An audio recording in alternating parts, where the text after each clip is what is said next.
Olá, primeira série do ensino médio. Vamos aí para a nossa primeira aula de história, introdução à história.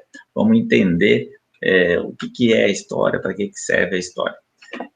Sempre os alunos, os estudantes até reclamam que sempre os professores começam a aula de história com a mesma pergunta: para que serve a história? Né? Para você, para que serve a história? E sempre as respostas são meio desanimadoras, né? Geralmente os estudantes falam que a história não serve para nada, que a história é só uma coisa lá do passado, é tudo que já aconteceu.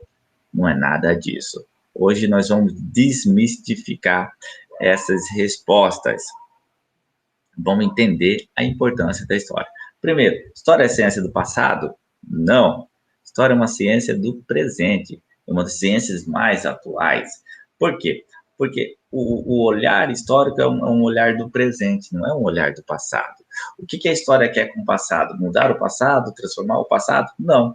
Ela quer se utilizar do passado para entender o presente. Né? Há muito mais relação da história com o presente e o futuro até, né, do que com o passado, né? Porque o futuro a gente pode transformar essa geração aqui para que ela construa um futuro melhor, mas não é essa a função da história, né? O que ela quer? Ela quer entender o presente. Então, ela vai se relacionar com o passado como? Como na busca de resposta. Ela vai lá buscar respostas, mas são respostas não para questões do passado, mas sim para questões atuais, são questões do presente. O olhar histórico é um olhar contemporâneo, é um olhar do presente. Então, como que vão surgindo as pesquisas históricas? A partir das necessidades que vão nascendo do presente. Né? Por exemplo, nós vamos tendo uma ascensão dos negros, né? A gente começa a ter uma produção histórica dos negros, da mulher. Né? Até então, um pouco tempo atrás, não havia produção histórica sobre a mulher. Né? Hoje há. Por quê? Porque nós estamos tendo uma ascensão social das mulheres. Então, as necessidades vão surgindo do presente. Então, a história não é uma ciência do passado. E qual que é a função da história? Né? É entender o presente, não é entender... ela mostra como que era o passado, né? Mas aí, quem vai estudar a história, ela tem que estudar a história sempre contextualizando com o presente. Ver o passado só por ver, né, não tem muito significado, né? Foi assim, tal, tal, tal, decorar, né? Por isso que a gente não estuda história, né? Não é interessante estudar história com decoreba, só saber por saber, né? Mas sim saber fazer esse trânsito da contextualização. Você saber responder uma questão atual, né, a partir de elementos, né, do passado que já aconteceram. Então, para isso que serve esse estudo do passado, para que você consiga responder as questões do presente, não saber o passado só por saber. Então, você saber contextualizar. O mais importante está aqui é essa palavra, contextualização. Você encaixar as respostas que você encontrou lá no passado para responder essas questões do presente, né? Nós temos aí, né, até aquelas frases, né? Um povo que não entende sua história, ele está fadado a repeti-la. E isso é bastante verdadeiro, né? Muitas vezes, quando a gente está nas discussões políticas, por exemplo, a gente diz, peraí, mas isso já aconteceu, começa desse jeito aqui, vai dar problema lá na frente, né? Olha só, e acontece novamente, e geralmente aqueles que não se interessam por saber que aquilo aconteceu, eles estão fadados a ficar perpetuando a mesma história, né? No passado, os negros acreditavam, né, alguns negros acreditavam que era realmente o destino deles ser escravos, que a condição de escravo deles era aquela e ponto. Né? E imagina se não houvesse produção histórica. E como que a gente iria responder? A maior parte dos negros vivem nas favelas. Por quê? Né? Se a gente não estudar a história da escravidão, o passado, ele vai ter respostas genéricas, como, eles não conseguem estudar, eles não conseguem produzir, né? Essa é a resposta que o pessoal aí mais lunáticos, terraplanistas, acabam dando, né? Desconsiderando o que aconteceu. Então, se você não estuda o passado, você acaba dando esse tipo de resposta. E o negro acaba aceitando aquela resposta, por exemplo, né? Eu estou usando o negro aqui como exemplo, né? De acabar aceitando, falar, não, realmente é assim mesmo, né? Todo mundo que é pobre que eu conheço é negro, a maioria das pessoas, né? Então ele acaba aceitando aquela condição e acaba não entendendo que aquela situação atual dele é resultado de uma conjuntura histórica, é resultado de uma série de coisas que aconteceram. Então é para isso que serve a história, para a gente entender o presente e tentar transformar não o passado, mas o presente. A gente não vai acabar com a escravidão lá no passado. A gente pode mudar o presente, né? E quando se fala escravidão, então a gente vê as ações afirmativas, né, dos governos, né? Como, por exemplo, as bolsas estudantis, as cotas estudantis, elas são uma forma do Estado reparar os erros que aconteceram. Não tem como reparar de outra forma, senão dando a oportunidade que foi negada lá no passado, que foi negada, inclusive, no momento da abolição da escravidão, porque a abolição da escravidão veio acompanhada de uma série de medidas de reinserção ou inserção, né, já que eles não estavam inseridos na sociedade desses escravizados. Então, o reparo não é só do período de escravidão, é também do período pós-escravidão, né? É aquele dia que acabou a escravidão, é um dia que não acabou, de fato, né? Ele continuou, né? Os ex-escravos foram abandonados à sua sorte, muitos voltavam até na casa dos seus senhores, né? Pedindo para voltar a ser escravo, porque, pelo menos, sendo escravo, ele tinha o que comer, né? Foram abandonados à sua própria sorte.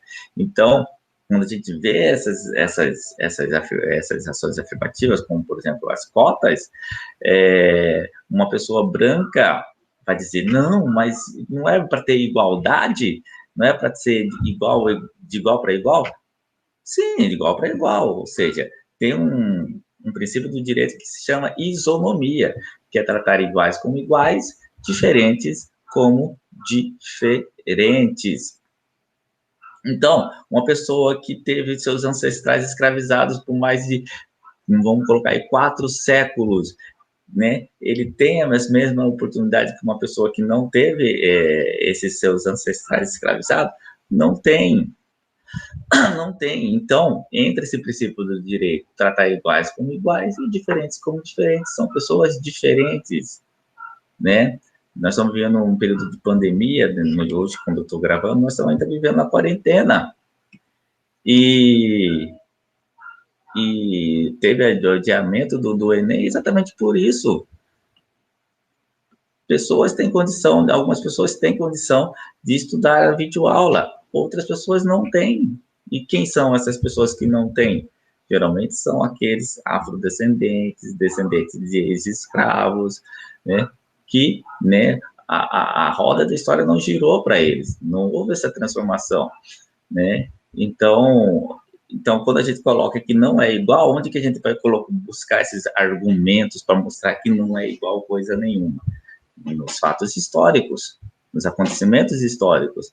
Então, aí a gente consegue provar que não, que determinado grupo foi marginalizado durante a história e precisa de medidas afirmativas. Então, se não houvesse essas informações históricas, a gente poderia dizer que as bolsas, as cotas eram um privilégio. Não é privilégio, não. É reparo por algo que aconteceu na história e que gera consequências hoje. Se não gerasse consequência, tudo bem, mas gera consequência na vida das pessoas hoje. Então, por isso precisa haver esse reparo e por isso que a resposta está na história. E como que o historiador produz história? Ele produz a partir das fontes. O que são fontes? São vestígios. O que são vestígios? Vestígios são o que a gente vai deixando no passado. Tudo que a gente toca, a gente vai deixando vestígio, né? Quem gosta de assistir séries de investigação sabe, né? Qualquer coisa que você toca, você deixa o seu vestígio ali, que é a sua digital. Então, tudo que o ser humano fez e faz aqui nesse planeta chamado Terra, ele vai deixando vestígios. A partir do momento que eu incluo esses vestígios na minha pesquisa histórica, eu chamo esse vestígio de fonte. Eu posso ter 5 tipos de fonte. Fonte escrita é a fonte paleontológica, né, que são os ossos, os restos humanos, pode ter animal também, que é uma área da paleontologia. Arqueológica, que são os utensílios e as construções, por exemplo. Isso aqui é uma fonte arqueológica, é um utensílio, né? Isso aqui é um utensílio também, poderia ser uma fonte arqueológica. A construção dessa casa aqui é uma fonte arqueológica, é um utensílio ou uma construção. Eu disse escrita, paleontológica, arqueológica, iconográfica, que são as imagens, né? As imagens são fontes iconográficas. Então, você pode ter pinturas, pode ter fotografias, né? Hoje, fotografias, né? As pinturas rupestres que tinham lá nas cavernas. Então, as imagens são fontes e dá para entender muito sobre a sociedade de uma época a partir das imagens que são produzidas por uma sociedade de uma determinada época. Né? Só para dar um exemplo aqui, imagens. Você tem imagens atuais, né? Qual imagem que a pessoa quer mostrar? A pessoa quer mostrar ela magra, né? Na Idade Média, quando fazia as pinturas, a pessoa se queria mostrar um pouquinho mais cheinha, porque ser cheinha demonstrava que tinha um status social melhor. Então, se você comparar as imagens que são mostradas hoje, né, e as imagens que eram mostradas na Idade Média, você vai perceber essa diferença do olhar da pessoa, do que era valorizado, do que era ser belo em cada período da história, né?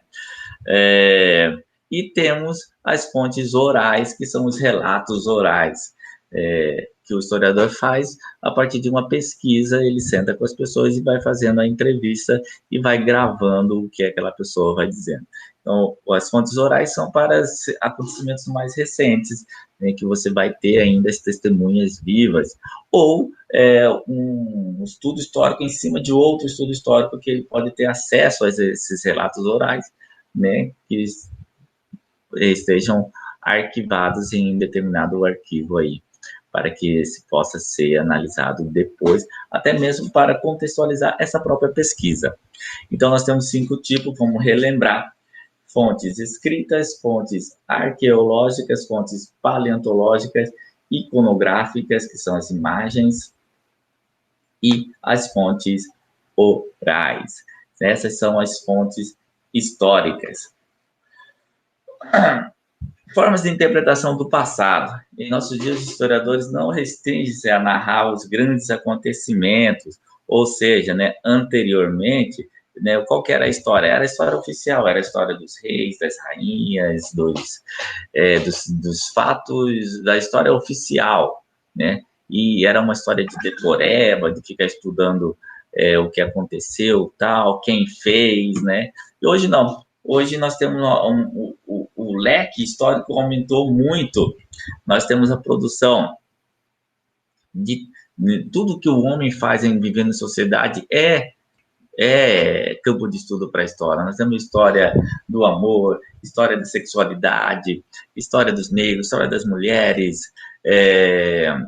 Então, uma série de campos, né, variados para se estudar a história. Tudo aquilo que o homem for produzir vivendo na sociedade é campo de estudo da história. Não é mais fechado naquilo de a história econômica, a história das guerras, a história dos reis, não. Entrou para a história, né? Não, hoje qualquer coisa que você fizer, você está entrando aí para a história. Basta que haja uma pesquisa histórica sobre determinado fato. Um exemplo que nós temos é um livro chamado Queijo e os Vermes, que é a partir da vida de um simples camponês, né, que aí o historiador estuda ali um inquérito da Inquisição, que ele acreditava, né, que A vida nascia como os vermes nascem nos queijos, né? E aí ele sofreu uma perseguição da Inquisição por causa disso, porque ele questionava o que era propagado pela igreja. Então, por isso que o livro chama O Queijo e os Vermes. E aí, a história dessa Inquisição, desse inquérito, né, acaba sendo o campo de estudo que é onde é produzido, e a gente aprende muito sobre esse período histórico a partir da vida de um simples camponês. Não precisa ser de um rei, não precisa ser de uma grande guerra. Então, entra aí a história do cotidiano. Patrimônio e as fontes. Né? Os patrimônios, eles podem ser materiais ou imateriais. Material é aquilo que você pode tocar, por exemplo, uma construção. Então, nós temos aqui em Cuiabá, o patrimônio material é o centro histórico, as construções ali no centro histórico. E os imateriais, né, que são as tradições, são os costumes, a comida, né, a cultura, as danças. Aí a gente pega o cururu e o siriri, patrimônio imaterial. E o tempo e a história? O tempo cronológico é aquele invariável, né? É o tempo do relógio. Um dia dura 24 horas e ponto. Uma hora dura 60 minutos e ponto. É isso. Não tem variação. Uma hora é uma hora. Aqui, como numa aldeia indígena, como no 2 séculos atrás. Agora, o tempo histórico é diferente. O tempo histórico, ele mede a velocidade com que as transformações vão acontecendo. E aí há uma variação no tempo e no espaço do tempo histórico. Vamos primeiro falar no tempo. Lá na Idade Média, o tempo histórico era muito mais lento do que é hoje. Se a gente pegar, se a gente hipoteticamente fizesse com que uma pessoa fosse congelada por 50 anos, lá na Idade Média, quando ela voltasse, a vida seria praticamente a mesma que ele encontrava 50 anos atrás. Porque o tempo histórico não era acelerado, as transformações vão acontecendo muito lentamente, e pode até ser que durante esses 50 anos o modo de vida daquela sociedade não tinha transformado quase nada. Se você pegar atual, uma pessoa e congelar ela por 50 anos, o mundo que ela ia encontrar é completamente diferente. Ela ia acordar e ia encontrar um mundo totalmente diferente do que ela deixou há 50 anos atrás e ia ficar completamente perdida. Então, por quê? Porque os tempos históricos são diferentes, né? A velocidade com que as transformações vão ocorrendo. Eu falei no tempo, né? E no espaço pode ser também. O tempo histórico é bem mais lento numa aldeia indígena lá no interior do Pará, vamos colocar uma aldeia indígena que não teve contato com o homem branco, e numa grande cidade. Se você colocar 10 anos numa aldeia indígena, as transformações não vão ocorrer, né? Se não houver contato com o homem branco. E dentro da cidade, essas transformações vão ocorrer muito mais aceleradamente. Então, isso que é o tempo histórico, o tempo em que vai acontecendo as transformações numa sociedade. Então, hoje, o tempo histórico ele está bastante acelerado. Lá na Idade Média, na Idade Antiga, o tempo era mais lento, né? As transformações aconteciam mais lentidão. Por isso que a Idade Antiga tem 4.000 anos, a Idade Média tem 1.000 anos, né? Por quê? Porque as transformações iam correndo mais lento. Se a gente for ver a linha do tempo, a gente vai vendo que esses tempos históricos vão diminuindo. E é isso que nós vamos ver agora, né? Há uma tradição, uma divisão tradicional da história que coloca pré-história e história, Idade Antiga, Idade Média, Idade Moderna, Idade Contemporânea, mas que é baseado na história da Europa, né? Aí nós temos essa imagem aí, da linha do tempo, onde tem essa divisão clássica da pré-história e da história, que é uma imposição também, porque antigamente acreditava-se que o documento que valia para produzir história era o documento escrito. Então, tudo o que aconteceu anterior à escrita ficou chamado de pré-história. Por quê? Se não havia documento escrito, não havia história, né? Já que o documento escrito que valia para a história. Então, por isso se convencionou chamar esse período anterior à escrita de pré-história. né, que é o maior período da história, né? Já que hoje é história, mas a gente continua chamando de pré-história, não sei porquê, né? Parece aquele apelido que uma pessoa teve, por exemplo, quando era gorda, né? E depois, quando ela fica magra, continua o apelido de gordo. Por quê? Se convencionou chamar, se continua chamando assim. Mais de 7 milhões de anos atrás, né, o primeiro surgimento dos primeiros homens, até a escrita. Esse período também tem suas subdivisões, que é o Paleolítico, Neolítico e a Idade dos Metais. Agora eu vou falar da principal revolução que aconteceu aqui na pré-história, que é a principal revolução da história da humanidade, a principal invenção que ocorreu, que foi a agricultura, a revolução agropastoril, lá no ano de 10.000 antes de Cristo. Por que foi a mais importante? Sem ela não haveriam as outras. Por exemplo, sem a Revolução Agrícola não haveria a produção da escrita, porque a escrita nasceu como consequência da Revolução Agrícola. É a partir da Revolução Agrícola que o homem passa a viver em sociedade.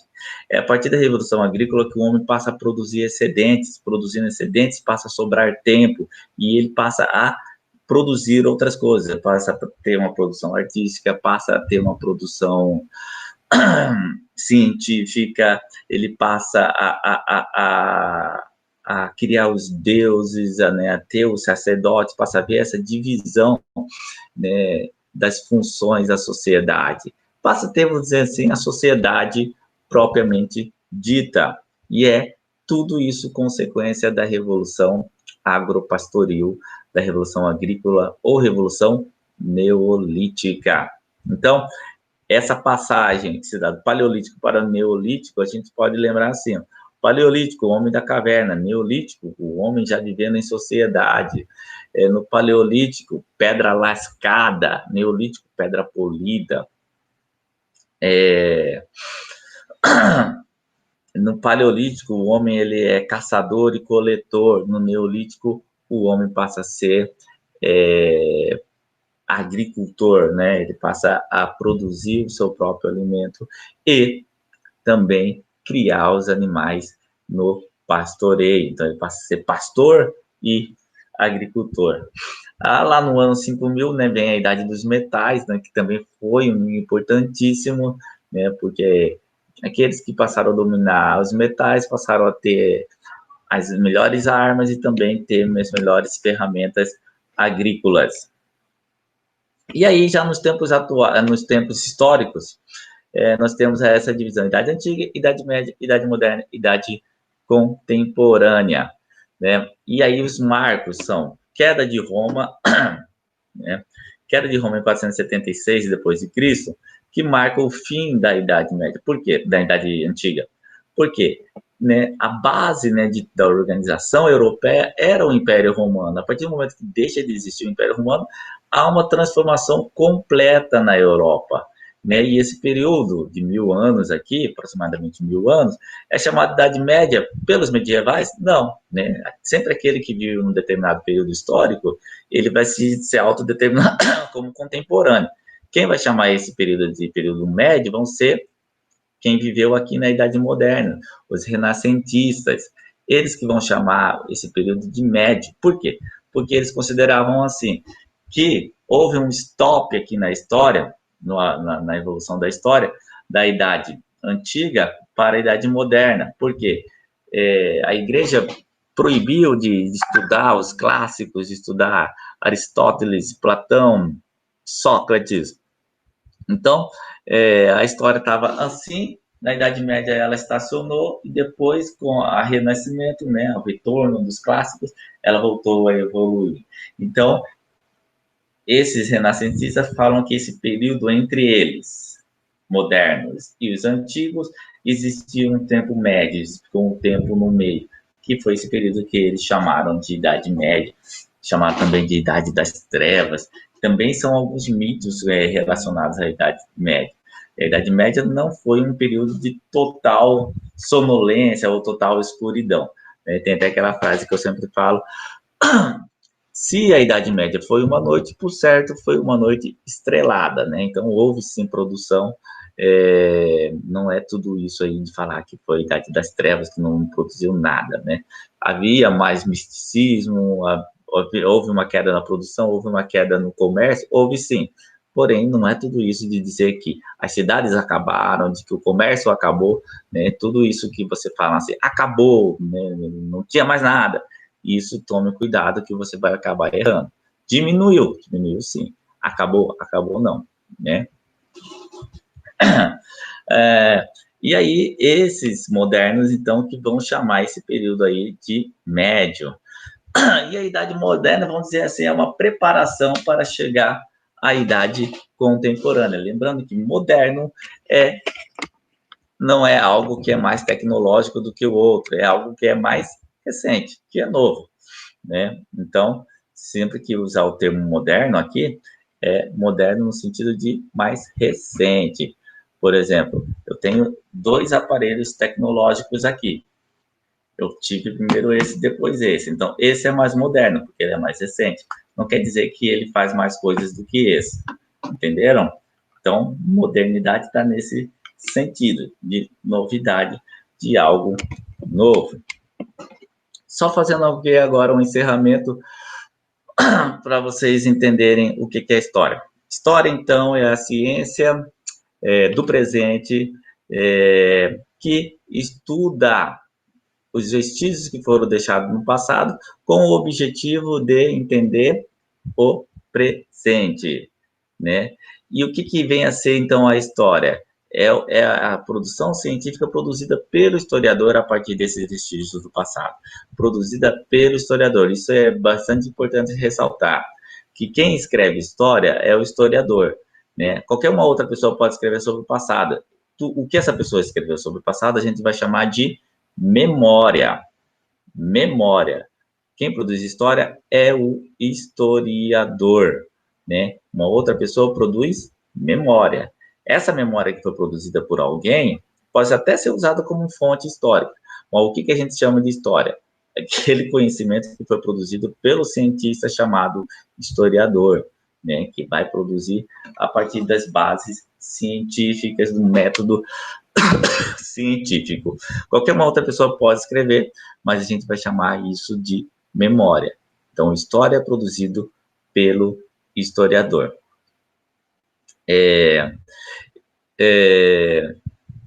Presente e passado. História estuda o passado? Não, ela não estuda o passado, até mesmo porque o passado é tudo o que aconteceu.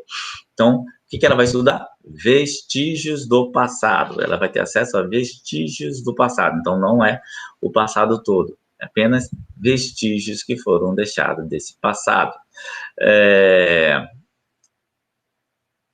O presente é o que nós estamos vivendo. Então, história não estuda o passado, ela estuda vestígios desse passado. Então, passado é uma coisa, história é outra. Passado é tudo, história é o que foi produzido pelo historiador. Então, tudo é passado. Posso falar, tudo que passou é passado? É. Tudo que passou é história? Não, né? Porque história vai ser somente aquilo que foi pesquisado pelo historiador. Então, essa diferença entre passado, história e memória. Memória pode ser qualquer coisa que você lembra, ou que seu avô lembra, algo que foi escrito por alguém que não seja historiador, é memória. Passado é tudo o que aconteceu, e história é somente aquilo que foi produzido pelo historiador. Vou dar um exemplo do pão. Quem produz o pão é o padeiro. O padeiro, ele vai lá e pega o trigo e faz lá a mistura que produz o pão. O historiador, ele faz isso. Ele vai lá nos ingredientes, que é o passado, que são os vestígios do passado, amassa, né? Faz ali o que ele precisa fazer e sai o resultado, que é a história. Então, a história seria o pão do padeiro, que é o resultado. E o vestígio seria, né, os ingredientes. O historiador, a gente não chama, por exemplo, o pão, o trigo de pão, né? Então, por que a gente iria chamar os vestígios de história? Não. Os vestígios, o passado, ele vai ser história só depois que ele passar pela mão do historiador, né? Então, assim como o trigo tem que passar pela mão do padeiro para virar pão, o passado tem que passar pela mão do historiador para virar história. Então, gravem isso, né? O passado são os ingredientes. Ele precisa passar pela mão do historiador para depois virar história. Aí sim a gente pode chamar de história. Então, história é o conhecimento produzido pelo historiador a partir dos vestígios do passado. Precisa ser algo muito importante? Não. Precisa ser algo feito por um rei? Não. Basta ter sido pesquisado por um historiador. Então aí vai ser história. Bom, era isso por hoje, muito obrigado. Vamos continuar nossos estudos e continue mandando perguntas, dicas, questões, que aí a gente vai produzindo mais videoaulas. Obrigado, tchau, cuide-se bem.